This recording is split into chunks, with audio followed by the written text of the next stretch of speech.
రాష్ట్రంలో diesel petrol కొరత తీవ్ర రూపం దాల్చడంతో సిపిఐ రాష్ట్ర వ్యాప్తంగా నిరసనకు పిలుపునిచ్చింది. గత కొద్ది రోజులుగా ఇంధనం అందక రైతులు, ప్రజలు తీవ్ర ఇబ్బందులు పడుతున్నారని సిపిఐ రాష్ట్ర కార్యదర్శి గుజ్జల ఈశ్వరయ్య తెలిపారు. పలు జిల్లాల్లో పెట్రోల్ బంకులు మూతపడడం, నో స్టాక్ బోర్డులు కనిపిస్తున్నప్పటికీ ప్రభుత్వం స్పందించడం లేదని విమర్శించారు. డీజిల్ కొరతతో కృష్ణా, గోదావరి డెల్టా ప్రాంత రైతులతో పాటు రాయలసీమ, నిమ్మ రైతులు కూడా నష్టపోతున్నారని చెప్పారు. ఇదే పరిస్థితి కొనసాగితే రవాణా వ్యవస్థపై ప్రభావం పడి నిత్యావసర ధరలు పెరిగే ప్రమాదం ఉందన్నారు. కేంద్ర రాష్ట్ర ప్రభుత్వాలు తక్షణ చర్యలు తీసుకోవాలని, సమస్య పరిష్కారం కోసం రాష్ట్ర వ్యాప్తంగా సిపిఐ శ్రేణులు నిరసన చేపట్టాలని పిలుపునిచ్చారు. రాష్ట్రంలో పెట్రోల్, డీజిల్ కొరత విపరీతంగా పెరిగిపోయి గంటల తరబడి వాహన చోదకులు లైన్లో నిలబడుతున్నటువంటి దుర్భరమైనటువంటి పరిస్థితులు ఈరోజు రాష్ట్ర వ్యాప్తంగా కొనసాగుతూ ఉన్నాయి. తిరుపతి లాంటి మహానగరంలో కూడా డీజిల్, పెట్రోల్కు సంబంధించినటువంటి స్కేర్సిటీ విపరీతంగా ఎదుర్కొంటున్నటువంటి దుస్థితి కళ్ళ ముందు కనిపిస్తూ ఉంది. అదేవిధంగా రాష్ట్రంలో అన్ని ప్రాంతాల్లో కూడా డీజిల్, పెట్రోల్ కొరత వస్తుందని ప్రభుత్వానికి తెలిసినప్పటికీ ముందస్తు చర్యలు తీసుకోవడంలో చంద్రబాబు నాయుడు గారి కూటమి ప్రభుత్వం వైఫల్యం చెందింది. మోడీ గారికి భజన చేసేటువంటి కార్యక్రమంలో ముందున్నటువంటి చంద్రబాబు నాయుడు గారికి ప్రజల కష్టాలు, భవిష్యత్ అవసరాలు ఏంటి అనేటువంటిది తెలుసుకోలేనటువంటి స్థితిలో ఉండడం ఈ రాష్ట్ర ప్రజల యొక్క దురదృష్టంగా భావిస్తూ ఉన్నాం. కేవలం వాహన చోదకులే కాదు, ఈరోజు రైతాంగంగా ఉన్నటువంటి వాళ్ళంతా కూడా డీజిల్ కొరత వచ్చి ట్రాక్టర్లు రన్ను కాక తీవ్ర ఇబ్బందులు ఎదుర్కొంటూ ఉన్నారు. ఒకవైపున గోదావరి డెల్టా వాళ్ళు కానీ, ఇంకొక వైపున రాయలసీమ ప్రాంతంలో ఉన్నటువంటి నిమ్మ రైతులు 1500, 2000 రూపాయలు పెట్టి ట్రాక్టర్లతో వాటర్ తోలి ఆ చెట్లను బతికించుకునేటువంటి పరిస్థితుల్లో ఉంటే ఈరోజు డీజిల్ కొరత మూలంగా నిమ్మ చెట్టు కూడా ఎండిపోయేటువంటి పరిస్థితి రాష్ట్రంలో కనిపిస్తూ ఉంది. అయినా బాబు గారికి ఏమాత్రం కూడా కనిపించలేదు. మీరు ముఖ్యమంత్రి అనేటువంటి అంశాన్ని మర్చిపోతున్నట్టున్నారని చెప్పి సిపిఐగా మేము గుర్తు చేస్తా ఉన్నాం. కాబట్టి తక్షణం ఈ ఉన్నటువంటి డీజిల్, పెట్రోల్, అదేవిధంగా గ్యాస్ కొరత కూడా పెద్ద ఎత్తున కొనసాగుతుంది. ఇప్పటికే హోటళ్ళన్నీ కూడా మూతపడిపోతూ ఉన్నాయి. అదేవిధంగా చిన్న చిన్న పరిశ్రమల్లో పనిచేస్తున్నటువంటి కార్మిక వర్గం పనులు వదులుకొని ఆ కొరత మూలంగా ఇంటికి పోయేటువంటి పరిస్థితి కూడా కళ్ళ ముందు కనిపిస్తూ ఉంది. కాబట్టి తక్షణం దీన్ని నివారించాలని చెప్పేసి మేము రాష్ట్ర ప్రభుత్వాన్ని భారత కమ్యూనిస్ట్ పార్టీ సిపిఐగా డిమాండ్ చేస్తున్నాం. ఇదే అంశం పైన రాష్ట్ర వ్యాప్తంగా సిపిఐ ప్రజా సంఘాలు, అదేవిధంగా రైతులు, కార్మిక, విద్యార్థి, యువజనులంతా కూడా పెద్ద ఎత్తున ఆందోళన కార్యక్రమంలో పాల్గొని కేంద్ర రాష్ట్ర ప్రభుత్వాల యొక్క వైఫల్యాలను తిప్పికొట్టి ఈ ప్రభుత్వం పైన ఒత్తిడి తీసుకొని రావాలని చెప్పేసి పిలుపునిస్తా ఉన్నాం. రాష్ట్రంలో గత 3 రోజులుగా నెలకొన్న పెట్రోల్, డీజిల్ కొరతపై మాజీ మంత్రి వెల్లంపల్లి శ్రీనివాసరావు తీవ్రంగా స్పందించారు. కూటమి ప్రభుత్వం అసమర్థత వల్లే ప్రజలు బంకుల వద్ద కిలోమీటర్ల మేర క్యూలు కట్టాల్సి వస్తోందని విమర్శించారు. రాష్ట్రంలోని 4510 పెట్రోల్ బంకుల్లో సుమారు 70% నో స్టాక్ బోర్డులు పెట్టడం వెనుక కుట్ర ఉందని ఆరోపించారు. డీలర్లతో కుమ్మక్కై నిల్వలను బ్లాక్ మార్కెట్కు తరలిస్తున్నారని మండిపడ్డారు. కేంద్రం నుంచి సరఫరాలో లోటు లేదని, మరి రాష్ట్రంలో కొరత ఎందుకు ఏర్పడుతుందో అని ప్రశ్నించారు. ఇదంతా రాష్ట్ర ప్రభుత్వ వైఫల్యమేనని అన్నారు. సీఎం చంద్రబాబు, మంత్రి లోకేష్ ప్రజల ఇబ్బందులపై ఎందుకు మౌనం పాటిస్తున్నారని ఆయన విమర్శలు గుప్పించారు. రాష్ట్రంలో లేని విధంగా మన రాష్ట్రంలో కొరత ఉందంటే దీనికి లోపం ఎవరిది? మన పక్క రాష్ట్రంలో ఉన్న కర్ణాటక గాని, తమిళనాడు గాని, తెలంగాణలో లేని పెట్రోల్, డీజిల్ కొరతలు మన రాష్ట్రంలో ఏర్పడుతున్నాయంటే ఇది అసమర్థ ప్రభుత్వం అవునా కాదా అనేది రాష్ట్ర ప్రజలందరూ కూడా ఈ రోజు మాట్లాడుకుంటున్న విషయం ఇది. ఎందుకంటే గత 3 రోజుల నుంచి ఆంధ్ర రాష్ట్రంలో ప్రతి పెట్రోల్ బంకు దగ్గర కూడా క్యూ లైన్లు కట్టడం, లేదంటే కనుక నో స్టాక్ అండ్ బోర్డులు గాని చూడడం మనకి తెలుస్తున్నాయి. చీమ చెట్టుకుమంటే బయటకు వచ్చి మాట్లాడే చంద్రబాబు నాయుడు గారు మరి 3 రోజుల నుంచి మీరు గాని, మీ సుపుత్రుడు సకల శాఖ మంత్రి నారా లోకేష్ గారు గాని ప్రశ్నించేందుకు పార్టీ పెట్టిన వ్యక్తి ప్రశ్నించకుండా ఉండడం కానివ్వండి, ఇవి రాష్ట్ర ప్రజలకి మీరు సమాధానం చెప్పాలి. మీరు కేంద్ర ప్రభుత్వంతో ఎన్డీఏ కూటమిలో కీలక భాగస్వాములు. మీరు అంటే రాష్ట్రపతుల్ని మేమే నిర్ణయించాము, ప్రధానమంత్రులు మేమే డిసైడ్ చేసామన్న చంద్రబాబు నాయుడు గారికి ఈ రాష్ట్రంలో పెట్రోల్ డీజిల్ కొరత ఆపే పరిస్థితి లేకపోవడం అనేది ఇది సిగ్గులేని చర్య అని చెప్పని నేను తెలియపరుచుకుంటున్నాను. ఎందుకంటే నిన్న మా ఎంపీలు కూడా అక్కడ ఉన్న కేంద్ర మంత్రిని సంప్రదిస్తే వాళ్ళు ఎక్కడా కూడా మేము సరఫరాలో లోటు చేయట్లేదు, మేము అన్ని విధాలు కూడా సపోర్ట్ చేస్తున్నామని చెప్పని కేంద్ర మంత్రులు చెబుతుంటే ఈ రాష్ట్రంలో మాత్రం పరిస్థితులు ఒకసారి నేను చంద్రబాబు నాయుడు గారిని గాని వాళ్ళ ఎల్లో మీడియాని కళ్ళు తెరిచి ఒకసారి మీరు చూడండి. రాష్ట్రంలో పెట్రోల్ బంకుల దగ్గర కిలోమీటర్ వారా స్కూటర్లు గాని, బైకులు కానీ, కార్లు గాని, ట్రాక్టర్లు గాని, లారీలు గాని ఎన్నెన్ని క్యూలు ఉన్నాయి అనేది ఒకసారి గమనించండి. ఈ ఎల్లో మీడియాకి ఈ టీవీ5 గానీ ఏబిఎన్ గానీ కళ్ళు కనబడట్లేదు వాళ్ళెవరికి కూడా. సిగ్గు లేకుండా నిన్న టీవీ5 చెప్తున్నారు ఆంధ్ర రాష్ట్రంలో 4500 బంకులుంటే ఒక 400 బంకులు తప్ప మిగతా అన్ని కూడా పనిచేస్తున్నాయని. సిగ్గుందో సిగ్గులేదు అసలు. మీరు జర్నలిజమా కాదా మీది అసలు మీడియా అయినా టీవీ5 అంటే ఇంకో ఛానల్ ఏబిఎన్ వాళ్ళేమో సిగ్గు సరం లేకుండా ఈ డీజిల్ పెట్రోల్ బంకుల్లో లేకపోవడం కారణం వైఎస్ఆర్ కాంగ్రెస్ పార్టీ అని చెప్తున్నారు. ఈ రాష్ట్రాన్ని పరిపాలిస్తుంది ఎవరయ్యా? చంద్రబాబు నాయుడు కాదా? చంద్రబాబు నాయుడికి బాధ్యత లేదా? కరోనాని ఆపగల శక్తి ఉన్న వ్యక్తి. మీరు చెప్పారు కదా తమ్ముళ్ళు నేనుంటే కానీ కరోనా వచ్చేదా అని చెప్పని. ప్రపంచవ్యాప్తంగా కరోనా వచ్చి ప్రపంచం అంతా కూడా అల్లాడుతుంటే కేఏ పాలలాగా చంద్రబాబు నాయుడు గారు ఏం చెప్పారన్నప్పుడు తమ్ముళ్ళు నేనుంటే కరోనా వచ్చిందా అని చెప్పా. కరోనా వచ్చేదా అని అడిగాడు ఆయన. బాబు చంద్రబాబు నాయుడు గారు, మీ రాష్ట్రంలో వంట వండుకోవడానికి గ్యాస్ లేదు, ఏదైనా పని చేసుకోవడానికి డీజిల్ పెట్రోల్ లేదు, ప్రజల జేబుల్లో డబ్బులు లేవు, తినడానికి తిండి లేదు. చంద్రబాబు నాయుడు మాట ఎట్లా ఉంటాయంటే తినడానికి తిండి లేదు కానీ మీసాలకి సంపంగి నూనె రాస్తున్నా అన్నట్టుగా చెప్తాడు చంద్రబాబు నాయుడు. టీడీపీ ఎమ్మెల్సీ మండలి చీఫ్ విప్ పంచుమర్తి అనురాధ వైసీపీపై తీవ్ర విమర్శలు గుప్పించారు. 2014లోనే సీఎం చంద్రబాబు నాయుడు విశాఖ ఉత్తరాంధ్ర అభివృద్ధికి శ్రీకారం చుట్టారని తెలిపారు. విశాఖను ఐటీ ఏఐ గ్లోబల్ హబ్గా తీర్చిదిద్దాలని అప్పుడే సంకల్పించారని చెప్పారు. అయితే 2019లో అధికారంలోకి వచ్చిన వైసీపీ ఉత్తరాంధ్ర అభివృద్ధిని పూర్తిగా దెబ్బతీసిందని ఆరోపించారు. పరిశ్రమలను తరిమేసి రాష్ట్రాన్ని వెనక్కి నెట్టిందని విమర్శించారు. విశాఖను గంజా హబ్గా, ఉత్తరాంధ్రను భూ కబ్జాలు, కిడ్నాప్లు, లిక్కర్ మాఫియాలకు కేంద్రంగా మార్చారని మండిపడ్డారు. అవినీతి కోసం వైసీపీ నేతలు కుటుంబ సభ్యుల మధ్య కిడ్నాప్లకు దిగిన దుస్థితి వచ్చిందన్నారు. 2024లో చంద్రబాబు మళ్లీ సీఎం అయిన తరువాత ఉత్తరాంధ్ర అభివృద్ధి కోసం అహర్నిశలు కృషి చేస్తున్నట్లు చెప్పారు. 2014లోనే ముఖ్యమంత్రిగా ప్రమాణ స్వీకారం చేసిన నారా చంద్రబాబు నాయుడు గారు ఆనాడే ఉత్తరాంధ్రాన్ని ఉద్ధరించాలనుకున్నారు. ముఖ్యంగా విశాఖపట్నాన్ని ప్రపంచ పటంలోనే ఏఐ గ్లోబల్ హబ్గా విశాఖపట్నాన్ని మ్యాప్లో పెట్టాలని చెప్పి సంకల్పించారు. విజన్ 2047లో భాగంగా ఉత్తరాంధ్రాన్ని అన్ని రకాలుగా ముందుకు తీసుకెళ్ళాలి, అభివృద్ధి పదంలోకి తీసుకెళ్ళాలి అని చెప్పి ఆనాడే నారా చంద్రబాబు నాయుడు గారు సంకల్పించారు. ఆ రోజే గూగుల్ డేటా సెంటర్కి నాంది పడటం జరిగింది. అనేక రాయితీలు ఇవ్వటం జరిగింది. జీవో నెంబర్ 9, జీవో నెంబర్ 15 విడుదల చేయటం జరిగింది. యువత భవిష్యత్తు గురించి ఆలోచించి అనేక వేల ఉద్యోగాలు డేటా సెంటర్ వస్తే కనుక ఖచ్చితంగా వస్తాయి అని చెప్పి ఆనాడు నారా చంద్రబాబు నాయుడు గారు సంకల్పించడం జరిగింది. అనుకోకుండా 2019లో వైసీపీ ప్రభుత్వం ముందుకొచ్చింది. ఉత్తరాంధ్రాని సర్వనాశనం చేసింది. నారా చంద్రబాబు నాయుడు గారు తీసుకొచ్చిన డేటా సెంటర్ని, గూగుల్ డేటా సెంటర్ని కాల రాసేసింది. వైజాగ్ని గంజాయిగా ప్రదేశంగా మార్చేసింది. ఉత్తరాంధ్రాని కబ్జాల కోరుగా, భూ కబ్జాల మయం చేసేసింది. కిడ్నాప్కు నిలయంగా చేసేసింది. బ్లాక్ మనీకి అడ్డాగా మార్చేసింది. లిక్కర మాఫియాకి అంకురార్పణ చేసింది. ప్రజల్ని భయభ్రాంతుల్ని చేశారు.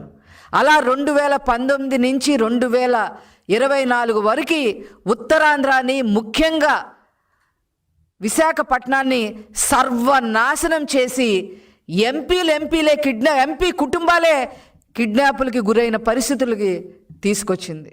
ఆంధ్రప్రదేశ్ అభివృద్ధి ప్రణాళికలో భాగంగా సింగపూర్లో జరిగిన ఏపీ మంత్రుల ఉన్నత స్థాయి శిక్షణ కార్యక్రమం సోమవారంతో విజయవంతంగా ముగిసింది. 7వ రోజున సింగపూర్ ప్రభుత్వ డిజిటల్ పరివర్తన, పౌర సేవల్లో సాంకేతికత వినియోగంపై మంత్రుల బృందం సమగ్ర అధ్యయనం చేసింది. సింగపూర్ పర్యటనలో ఏపీ మంత్రులు కింజారపు అచ్చెన్నాయుడు, బీసీ జనార్దన్ రెడ్డి, వంగలపూడి అనిత, సత్యకుమార్ యాదవ్, అనగాని సత్యప్రసాద్ ఉన్నారు.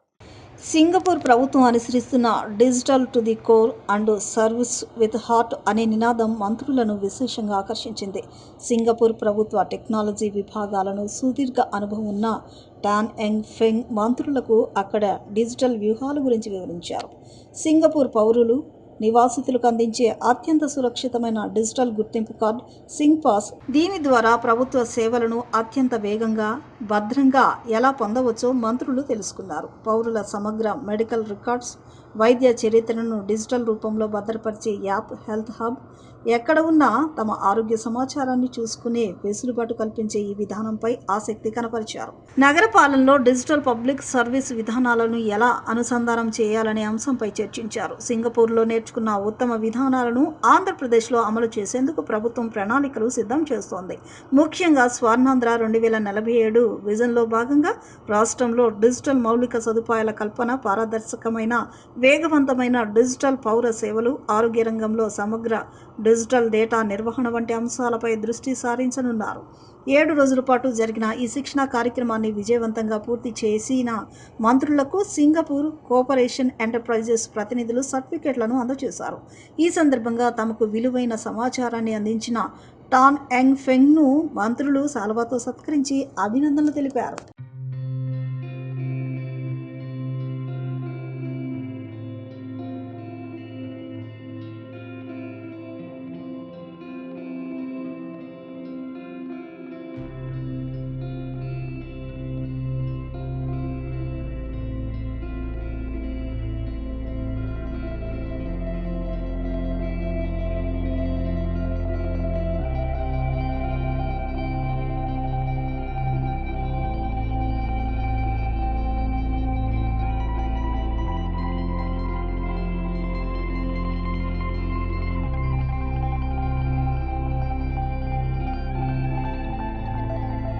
ఉపాధ్యాయుల సమస్యలు పరిష్కరించడంలో ప్రభుత్వం నిర్లక్ష్యంగా వ్యవహరిస్తోందని ఫ్యాప్టో చైర్మన్ లంకపల్లి శ్రీనివాస్ ఆగ్రహం వ్యక్తం చేశారు. అధికారంలోకి వచ్చి 2 ఏళ్లైనా ఉపాధ్యాయుల సమస్యలు పరిష్కరించడం లేదన్నారు.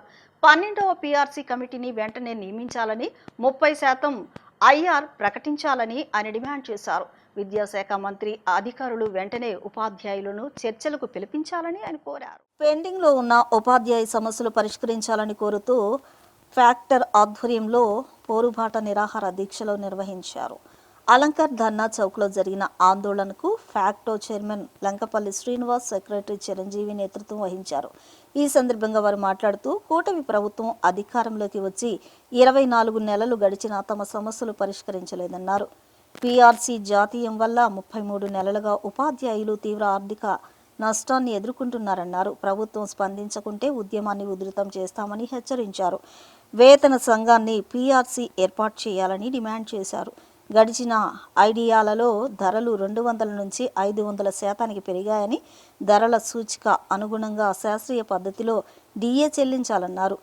2017 కంటే ముందు తీసుకున్న జీతాలు అనే ఉపాధ్యాయులకు నేటికి చెల్లిస్తున్నారన్నారు.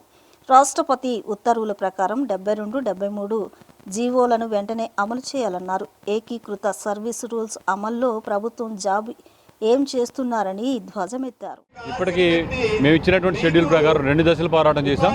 మొట్టమొదటి దశలో అక్టోబర్ 7వ తేదీన ఫ్యాక్టో పోరుబాట కార్యక్రమాన్ని ఇదే డయాస్ మేము చేసిన తర్వాత సీఎం గారు పిలిచి చర్చించి ఆర్థిక పరిస్థితి బాగోలేదని చెప్పి మాకు ఒక డిఏని మాత్రమే మంజూరు చేసి మిగతావన్నీ కూడా నెక్స్ట్ ఫైనాన్షియల్ ఇయర్లో చేస్తానని చెప్పారు.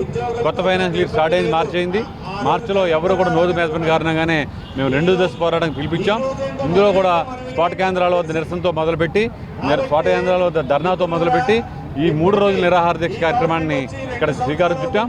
తప్పనిసరిగా 2 రోజులు కూడా పూర్తి స్థాయిలో విజయవంతమైంది. ఈరోజు 3వ రోజు నిరాహార దీక్ష జరుగుతూ ఉంది. ఎప్పటికైనా ప్రభుత్వం స్పందించి మాకు రావాల్సిన బకాయిల మీద ఒక రోడ్ మ్యాప్ ఇవ్వటం, 11వ పీఆర్సీ బకాయిలు చెల్లించడం, 4 డిఏల మీద ప్రకటన చేయటం, అదేవిధంగా సరెండర్ లీవుల మీద ప్రకటన చేయటం, దీనికి రోడ్ మ్యాప్ ప్రకటించాలని మొట్టమొదటి డిమాండ్. అలాగే రెండో డిమాండ్ 12వ పీఆర్సీ కమిటీని వేయాలా. కమిటీ ఇప్పటికే కాలయాపన 33 నెలల కాలం గడిచిపోయింది. మాకు ఇవ్వాల్సినటువంటి 12వ పీఆర్సీని వెంటనే నియమించాలి. కమిటీ చైర్మన్ ఇప్పటికే రిజైన్ చేసి వెళ్ళిపోయారు. వారి స్థానంలో కమిటీని వేయాలని చెప్పేసి మేము డిమాండ్ చేస్తా ఉన్నాం. దీనికి తోడు ఉపాధ్యాయులని బోధనేతర కార్యక్రమాల ఒత్తిడి బాగా ఎక్కువైంది. మాకు అసెస్మెంట్ బుక్స్ పేరుతో పరీక్షల నిర్వహణ కూడా చాలా భారంగా అయింది. వాటిలందరినీ రద్దు చేసి పాత విధానంలోనే చేయాలి పరీక్షలు అని చెప్పి మేము డిమాండ్ చేస్తా ఉన్నాం. మాకు ప్రధానమైన డిమాండ్లు మేము 17 డిమాండ్లు పెట్టాం. ప్రధానంగా 2015లో వచ్చిన పిఆర్సీ తప్ప మాకు 10 సంవత్సరాల తర్వాత మేము పిఆర్సీ కోరుతున్నాం. మధ్యలో ఇచ్చినటువంటి గత ప్రభుత్వం ఇచ్చిన పిఆర్సీ రివర్స్ పిఆర్సీకి అయినందువల్ల మేము మా వేతన సవరణ కాలం 60 నెలలు అయితే ఇప్పటికే 33 నెలలు గడిచిపోయింది. సగభాగం గడిచిపోయింది. ప్రభుత్వం కొత్తగా వచ్చిందని మేము ఇప్పటి వరకు ఆగాం. చాలా టైం అయింది కాబట్టి మేము రోడ్ల మీదకి రావాల్సిన పరిస్థితి ఏర్పడింది. మేము కోరే డిమాండ్ ప్రధానంగా 12వ వేతన సవరణ సంఘాన్ని ఏర్పాటు చేయాలని, 30% మధ్యంతర భృతిని ప్రకటించాలని మేము డిమాండ్ చేస్తున్నాం. అదేవిధంగా మాకు రావాల్సిన డిఏ బకాయిలు ఏవైతే పెండింగ్ ఉన్నాయో ఆ డిఏ బకాయిలు చెల్లించాలని, 4 పెండింగ్ డిఏలను విడుదల చేయాలని డిమాండ్ చేస్తున్నాం. అదేవిధంగా ఉపాధ్యాయులకు సంబంధించి ఏకీకృత సర్వీస్ రోల్స్ ఏదైతే రాష్ట్రపతి ఉత్తర్వులు తీసుకొచ్చిన తర్వాత ఇంకా జీవోలు అమలు చేసినా కూడా అమలు కాకుండా పరిస్థితి ఉన్నది. ఆ జీవోలను వెంటనే అమలు చేయాలని మేము డిమాండ్ చేస్తున్నాం. అదేవిధంగా కరోనా టైం నుంచి చనిపోయినటువంటి ఉపాధ్యాయుల బిడ్డలకు కారుణ్య నియామకాలను డిమాండ్ చేస్తున్నాం. మున్సిపల్ ఉపాధ్యాయులకు పీఎఫ్ వాళ్ళని డిమాండ్ చేస్తున్నాం. 1998 డిఎస్సి ఉపాధ్యాయులు క్వాలిఫైడ్ అయ్యి వారు కనీసం విద్యా వాలంటీర్లుగానే మమ్మల్ని నియమించుకోమని తిరుగుతూ ఉంటే వారిని ఇంతవరకు పట్టించుకోలేదు. వారిని ఎంటీఎస్ పద్ధతిలో నియామకం చేయాలని మేము డిమాండ్ చేస్తున్నాం. కేంద్ర రాష్ట్ర ప్రభుత్వాలపై సిపిఎం నగర కమిటీ కార్యదర్శి సత్యబాబు తీవ్ర విమర్శలు గుప్పించారు. ప్రజలకు నిత్యావసరమైన పెట్రోల్, డీజిల్ సరఫరా చేయడంలో ప్రభుత్వాలు పూర్తిగా విఫలమయ్యాయని దుయ్యబట్టారు. వెంటనే పరిస్థితిని అదుపులోనికి తీసుకువచ్చి ప్రజలకు ఇంధనాన్ని అందుబాటులోకి తీసుకురావాలని ఆయన డిమాండ్ చేశారు. పెట్రోల్, డీజిల్ కొరతతో నగరంలో బంకులు మూతపడుతున్నాయంటూ సిపిఎం నగర కమిటీ ఆధ్వర్యంలో చిట్టినగర్లోని పెట్రోల్ బంకుల వద్ద నిరసన కార్యక్రమాన్ని నిర్వహించారు. పెట్రోల్ బంకుల ముందు పార్టీ శ్రేణులు ఆందోళన చేపట్టి ప్రభుత్వాలపై నినాదాలు చేశారు. ఈ కార్యక్రమంలో సిపిఎం నగర కమిటీ కార్యదర్శి సత్యబాబు పాల్గొన్నారు. ఈ సందర్భంగా సత్యబాబు మాట్లాడుతూ దేశవ్యాప్తంగా ఇంధన సరఫరా వ్యవస్థ పూర్తిగా దెబ్బతినిందని, దీనికి కేంద్ర రాష్ట్ర ప్రభుత్వాల నిర్లక్ష్యమే కారణమని తీవ్రంగా విమర్శించారు. అంతర్జాతీయ యుద్ధాలను సాకుగా చూపిస్తూ కృత్రిమ కొరత సృష్టించి బ్లాక్ మార్కెట్కు పాల్పడుతున్నారని ఆరోపించారు. పెట్రోల్ బంకులను ఉద్దేశపూర్వకంగా మూసివేసి ప్రజలను తీవ్ర ఇబ్బందులకు గురిచేస్తున్నారని ఆయన మండిపడ్డారు. మరోవైపు మద్యం దుకాణాల్లో బ్రాందీలు, విస్కీలు 24 గంటలు ఎలాంటి కొరత లేకుండా అందుబాటులో ఉంటుండగా ప్రజలకు అవసరమైన పెట్రోల్, డీజిల్ మాత్రం దొరకడం లేదని ఆవేదన వ్యక్తం చేశారు. ప్రజల దైనందిక జీవితాన్ని తీవ్రంగా ప్రభావితం చేస్తున్న ఈ సమస్యను ప్రభుత్వం తక్షణమే పరిష్కరించాలని, ఇంధన సరఫరాను సాధారణ స్థితికి తీసుకురావాలని డిమాండ్ చేశారు. లేని పక్షంలో సిపిఎం ఆధ్వర్యంలో రాబోయే రోజుల్లో పెద్ద ఎత్తున ఆందోళనలు చేపడతామని హెచ్చరించారు.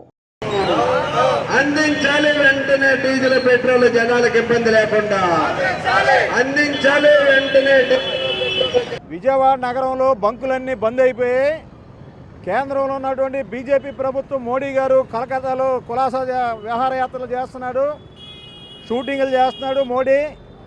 ఈరోజు రాష్ట్రంలో ఉన్నటువంటి చంద్రబాబు నాయుడు గారు మరి భవిష్యత్తు 2047 సంవత్సరం గురించి ఆలోచించమని చెప్తున్నాడు. అయ్యా చంద్రబాబు నాయుడు గారు, మోడీ గారు, ఈ దేశంలో ప్రజలకి పెట్రోలు, డీజిలు అందించలేని చేతకాని పరిస్థితిలో మీ ప్రభుత్వం ఉంది. దీన్ని సరిదిద్దుకోండి అని ఈరోజు మేము ఇక్కడ ధర్నా చేయడం జరుగుతుంది. పెట్రోలు, డీజిలు గత నెల రోజుల నుండి దేశంలో కొరత ఏర్పడిందని, దీన్ని బ్లాక్ మార్కెట్ చేసి కంపెనీలకు మాత్రం 10 రూపాయలు రాయితీలు ఇచ్చి ప్రజలకు ఏమాత్రం తగ్గించకుండా కారణాలు ఈరోజు ఇరాన్ మీద అమెరికా చేస్తున్న యుద్ధాలని కారణాలు చూపించి ఇక్కడ దేశంలో ఉన్న ప్రజలందరినీ పీక్కు తింటున్నారు. అంబానీ పెట్రోల్ బంకుల కోసం ఈరోజు దేశంలో ఉన్నటువంటి ఆయిల్ కంపెనీలన్నీ కూడా బలిపశువులు చేస్తున్నారు భారతదేశ ప్రజల్ని. ఇప్పటికీ గత 2 రోజుల నుండి విజయవాడలో పెట్రోల్ బంకులు మూసేస్తుంటే ప్రభుత్వం ఏమాత్రం పట్టించుకోవడం లేదు. ఈ రోజు కూడా చూడండి, చిట్టినగర్లో ఉన్నటువంటి 2 బంకులకు 1 బంకే పనిచేస్తుంది. అది కూడా 1 గంట సేపు మాత్రమే ఉంటుందని చెప్తున్నారు. అంటే ఈరోజు డీజిల్, పెట్రోలు మరి మన దేశం ఇరాన్ నుంచి చౌకగా వచ్చేదాన్ని వద్దనుకుంది, రష్యా నుంచి వచ్చేదాన్ని అమెరికా చెప్పిన మాటలకి లొంగిపోయి ఈరోజు మోడీ ప్రభుత్వం దిగుమతికి నిరాకరిస్తుంది. ఈ రకంగా అమెరికా ప్రయోజనాల కోసం దేశంలో ఉన్నటువంటి ప్రజల ప్రయోజనాల్ని పణంగా పెట్టి ఈ దేశ ప్రజల్ని అమెరికాకి మరి బానిసలుగా మార్చేదానికి మోడీ ప్రభుత్వం చేస్తున్న కుట్రల్ని భారతీయులందరూ కూడా తిప్పికొట్టాలి. ఈ దేశంలో ఈ పెట్రోల్ కొరతలు, డీజిల్ కొరతలు, గ్యాస్ రేట్ల పెంపుదలలు వీటన్నిటికీ కారణం ఈ మోడీ ప్రభుత్వం, రాష్ట్రంలో ఉన్న కూటమి ప్రభుత్వం. కాబట్టి వెంటనే ఈ రేట్లు వెంటనే తగ్గించాలి. అందరికీ అందుబాటులో డీజిల్, పెట్రోలు, గ్యాసు ఉంచాలి. అలాగే ఈ గ్యాస్ నిక్షేపాలన్నీ ఈరోజు కృష్ణా గోదావరి D6 బేషన్ నుంచి వస్తున్నటువంటి గ్యాస్ నిక్షేపాలు మన రాష్ట్రానికి చెందే విధంగా ఈ కూటమి ప్రభుత్వం చర్యలు తీసుకోవాలని ఆంధ్ర ప్రజలు కూడా ఈ అంశం మీద కలిసి రావాలని సిపిఎంగా విజ్ఞప్తి చేస్తున్నాం. జిల్లాలో డీజిల్ పెట్రోల్ కొరత ఉందంటూ ప్రజలు భయాందోళనకు గురి కావద్దని, ఎవరు కూడా అవసరానికి మించి ఎక్కువగా నిల్వలు పెట్టుకుంటే చట్టరీత్యా చర్యలు తీసుకుంటామని జిల్లా కలెక్టర్ డికే బాలాజీ హెచ్చరించారు. జిల్లా కలెక్టర్ జిల్లా ఎస్పీ వి విద్యాసాగర్ నాయుడుతో కలిసి పామర్రు, గూడూరు మండలాలు, మచిలీపట్నం నగరంలో పెట్రోల్ బంకులను ఆకస్మికంగా తనిఖీలు చేశారు. తొలుత జాతీయ రహదారి మార్గంలో పామర్రు మండలంలో Kurumaddali, Rahman, BPCL petrol bunk తదితర జుజ్జువరం, శ్రీ లక్ష్మీ నరసింహ బీపీసీఎల్ పెట్రోల్ బంకులను ఆకస్మికంగా తనిఖీలు చేశారు. పెట్రోల్ బంకుల్లో డీజిల్ ఆయిల్ సరఫరా నమోదు చేసే రిజిస్టర్లను పరిశీలించారు. సంబంధిత యజమానులు రెహమాన్, పవన్ కుమార్లతో కలెక్టర్, ఎస్పీ నేరుగా మాట్లాడారు. అడిగినంత డీజిల్, పెట్రోల్ రావడం లేదని, మరి ముఖ్యంగా డీజిల్ తగ్గించి సరఫరా చేస్తున్నారని, ఇంకొక చోట అసలు డీజిల్ తీసుకురావడానికి వెళ్లిన వాహనం ఇంతవరకు రాలేదని పెట్రోల్ బంకు యజమానులు చెప్పడంతో జిల్లా కలెక్టర్ వెంటనే స్పందించి సంబంధిత బీపీసీఎల్ సేల్స్ అధికారులతో సెల్ ఫోన్లో నేరుగా మాట్లాడారు. వెంటనే డీజిల్ వాహనాలను పంపించే ఏర్పాటు చేయాలని ఆదేశించారు. అనంతరం జిల్లా కలెక్టర్ మీడియా ప్రతినిధులతో మాట్లాడుతూ యుద్ధం నేపథ్యంలో డీజిల్, పెట్రోల్, ఆయిల్ దొరుకుతుందో లేదో అని భయాందోళనతో కొంతమంది ప్రజలు అవసరానికి మించి కొనుగోలు చేస్తున్నారని, అంతేకాకుండా ఆదివారం సాధారణంగా డీజిల్, ఆయిల్ సరఫరా ఉండదన్నారు. ఈ సమస్యలు కలిసి రావడం వలన అక్కడక్కడ కొంత ఇబ్బంది వచ్చిందన్నారు. వాస్తవానికి జిల్లాలో డీజిల్ కొరత లేదని స్పష్టం చేశారు. ఇప్పటికే జిల్లా కేంద్రంలో ఒక వార్ రూమ్ ఏర్పాటు చేశామని, డీజిల్, పెట్రోల్ కొరతపై ఏ సమస్య వచ్చినా వెంటనే స్పందించి తగిన చర్యలు తీసుకోవడం జరుగుతుందన్నారు. వాస్తవంగా డీజిల్ అందించే బాధ్యత ప్రభుత్వానిదే అన్నారు. ఆయిల్ కంపెనీ మార్కెటింగ్ యజమానులందరితో మాట్లాడామని, ఇప్పటికే డీజిల్ సరఫరా మొదలైందన్నారు. ఈరోజు కృష్ణా జిల్లాలో డీజిల్ సమస్య పైన క్షేత్రస్థాయిలో ఏం జరుగుతోంది అని ఆరా తీసే దానికోసం గౌరవ ఎస్పీ గారితో పాటు క్షేత్రస్థాయిలో జంటిగా పర్యటన చేయడం జరిగింది. మనం ఆల్రెడీ జిల్లాలో ఒక వార్ రూమ్ కూడా ఎస్టాబ్లిష్ చేస్తాము. ప్రజలందరికీ చెప్పడం ఏమంటే, వాస్తవంగా డీజిల్ డీజిల్ కొరత అయితే లేదు, కానీ కొంతమంది ప్యానిక్ బయింగ్ అంటాము మేము దీన్ని. అంటే ఇంకా మనకు దొరుకుతుందో లేదో అనే ఒక భయంతో ఎక్కువ కొంతమంది కొనడం వల్ల, మళ్ళీ నిన్న సండే కూడా అవ్వడం వల్ల, సండే నార్మల్లీ సప్లైస్ ఉండవు, ఈ 2-3 ఇష్యూస్ ఒకేసారి కలిసి రావడం వల్ల కొంతవరకు ఇబ్బంది వచ్చింది. ఆల్రెడీ ఆయిల్ మార్కెటింగ్ కంపెనీస్ అందరితోనూ మాట్లాడాము. యాక్చువల్లీ సప్లైస్ అన్ని స్టార్ట్ అయినాయి. యాక్చువల్లీ ఎక్కడా గ్యాప్ లేనట్టు ప్రజలకి డీజిల్, ఫ్యూయల్ అందించే బాధ్యత ప్రభుత్వానిది యాక్చువల్లీ. సో ఎవరు కూడా దయచేసి ప్యానిక్ బయింగ్ చేయొద్దు, ఎటువంటి కొరత లేదు. మళ్ళీ ఇదే విషయం, ఇంకొక విషయం ఏమంటే, కొంతమంది ప్యానిక్ బయింగ్ లో ఎక్కువ ఏమైనా స్టాక్ చేసుకుని, హోర్డింగ్ చేసుకునేది అలాంటిది ఏమైనా చేయాలి అని పాల్పడితే మాత్రం చట్టరీత్యంగా చర్యలు తీసుకోవడం జరుగుతుంది. ఇప్పుడు చిన్న విరామం తీసుకుందాం.